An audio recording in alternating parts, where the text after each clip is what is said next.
దావీదు మహారాజు యొక్క జీవిత చరిత్రను మనం క్షుణ్ణితంగా బాగా చదివి ధ్యానించడమంటే, ఆయన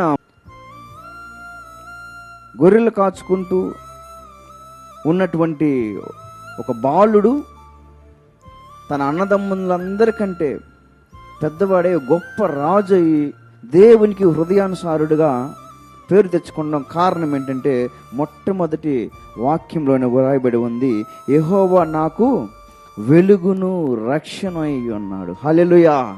మనం ఒక మనిషి ఒక జీవితంలో ముందుకు సాగిపోవాలంటే, వెళ్ళాలంటే, ముందుకు నడిచిపోవాలంటే ఏం కావాలి?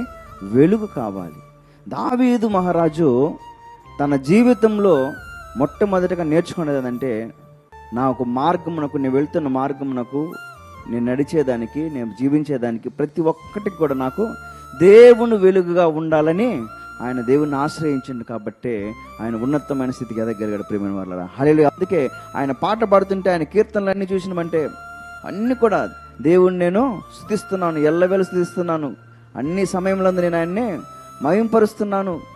ప్రతి ఒక్క విషయంలో దేవుణ్ణి స్తుతించు, దేవుని మొదటి స్థానం ఇచ్చినట్టుగా మనము చూస్తున్నాం. ప్రియమైన వాళ్ళారా, మన బ్రతుకుల్లో కూడా, మన జీవితంలో కూడా మనం ముందుకు రావాలంటే ఈ వెలుగు అనే వాక్యమును, హల్లెలూయా ఏంది, ఆ వెలుగే వాక్యము. ఆ వాక్యం అనే వెలుగు మన జీవితంలో, మన బ్రతుకులలో, మన కుటుంబంలో ఉందంటే నిజముగా మనము కూడా దేవునికి హృదయానుసారులుగా మారేదానికి అవకాశం ఉంది.